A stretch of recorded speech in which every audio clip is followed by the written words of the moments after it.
உயர்ந்த மனிதன், உயர்ந்த உள்ளத்திற்கு சொந்தக்காரர், அமைச்சர், விளையாட்டுத்துறை அமைச்சர் மற்றும் நெடுஞ்சாலைத்துறை அமைச்சர் ஆதவ் அர்ஜுனா அவர்களின் முன்னிலையில், உணவுத்துறை அமைச்சர் வெங்கட்ராமன் அவர்கள் முன்னிலையில், செங்கோட்டையன் அவர்கள் மூத்த பழம்பெரும் அமைச்சர்கள் முன்னிலையில் தமிழக வெற்றி கழகத்தில் என் இறுதி மூச்சு வரை பயணிப்பதாக இணைந்திருக்கிறேன். வரும்பொழுது கேட்டார்கள், இணைவதற்கு வருகிறீர்களா என்று. பிரிந்திருந்தால் தானே இணைவதற்கு.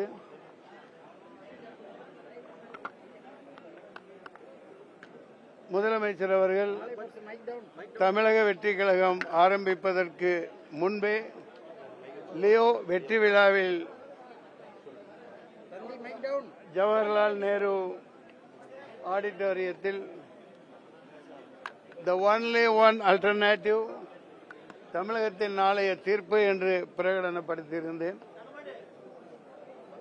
சந்திக்க இயலவில்லை. ஓரிரு நாளில் முதல்வரை சந்திப்பேன். அதிகம் பேச விரும்பவில்லை. பொதுச் செயலாளர் மிகவும் சிறப்பாக உரையாற்றினார்கள். தாங்கள் கேட்டிருப்பீர்கள். எனவே நாளைய தமிழகம், இன்றைய தமிழகம் எப்போதும் மிகச்சிறந்த முன்னேற்ற பாதையில் பயணிக்க, ஆண்டாண்டு காலம் வெற்றியை நோக்கி பயணிக்க முதலமைச்சர் ச. ஜோசப் விஜய் அவர்களின் கருத்தை வலுப்படுத்துவேன். நன்றி. இதுக்கப்புறம் இது ஒரு கேள்வி தேவையா? முன்னேறி போய்கிட்டு இருக்கோம். அப்படி இல்ல மனம். நான் இதுவரைக்கும் அதுக்கு தானே பதில் சொன்னேன். பிரிந்தால் தானே இணைவதற்கு, இணையாதிருந்தால் தானே இணைவதற்கு. அம்மணி அவர்களுக்கு தான் சொன்னேன். நன்றி.